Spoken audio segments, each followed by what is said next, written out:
Hey everybody, welcome to, back to Kiki's Book Party. Kiki's Book Party.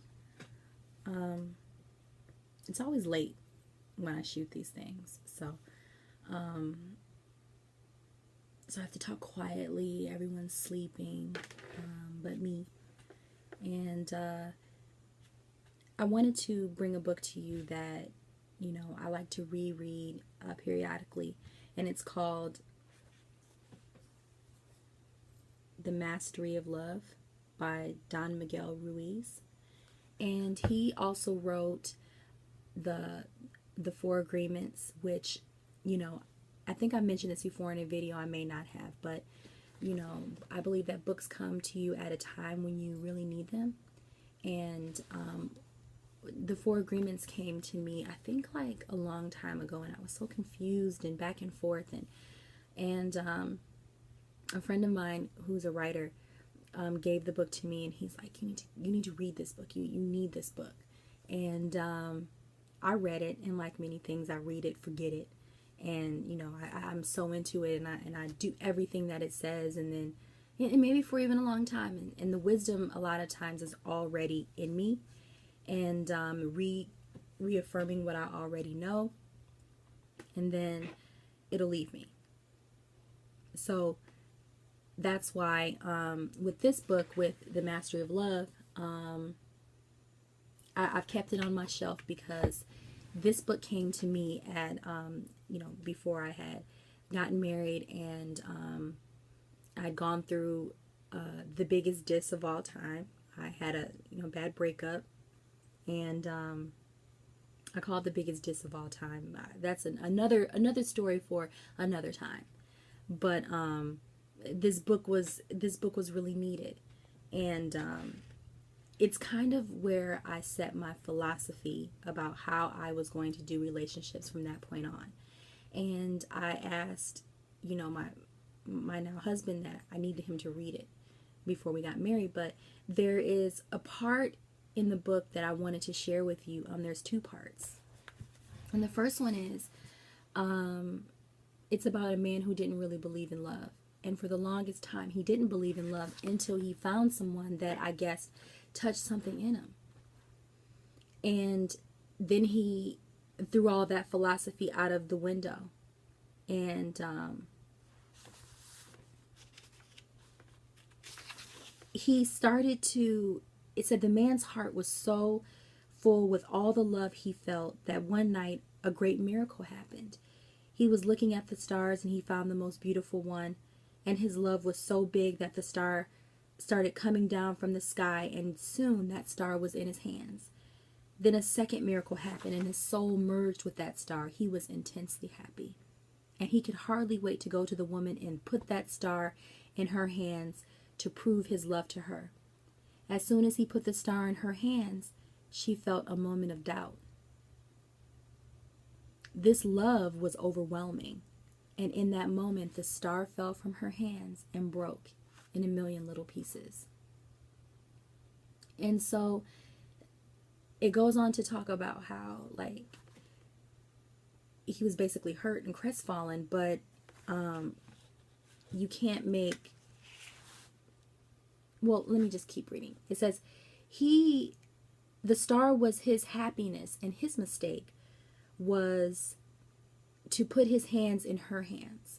Happiness never comes from outside of us. He was happy because of the love coming out of him, and she was happy because of the love coming out of her.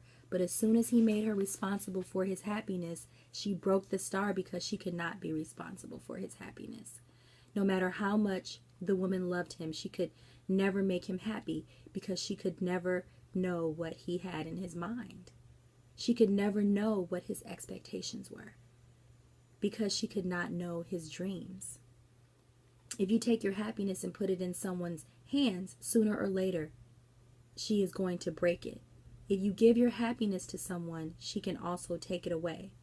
Then if happiness can only come from inside of you, and as the result of your love, you are responsible for your happiness.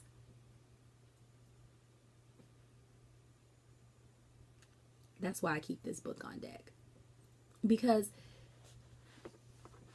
even with children, you know, so much of our teaching is like, even when you go off and it's like, you know, husbands, honor your wives, submit to your this, that, and there's so much trying to please and do for another. And I think that if you love and honor yourself, if you are respectful, if you follow your path, somehow two people come together and it's more peaceful.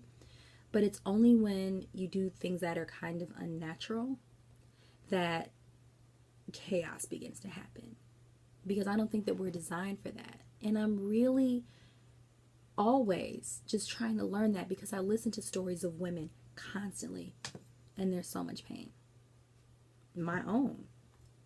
In my time. And there's so much pain. And I think Marlon Brando said one time, he said, you have to exist in, there's life has ebbs and flows, and you have to exist in the bottoms.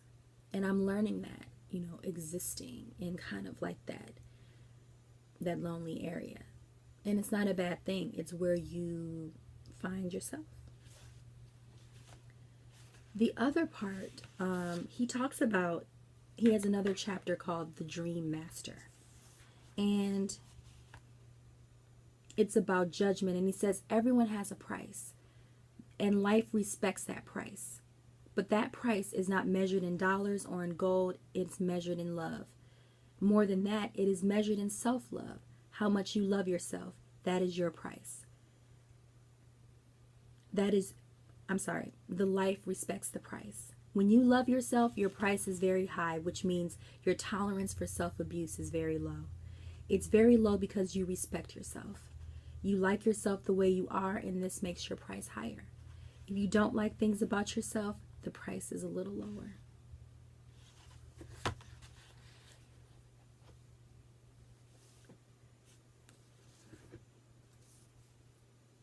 I love this book. It's a quick read, and it's something to be thoughtful about and to ponder. I'm not really sure what my next book is going to be. I got a whole bunch of books. I got a whole bunch of books. I'm not sure. I want to listen to myself and see what books I want to bring to you next, and I want it to be good, because I just have so many that have come to me.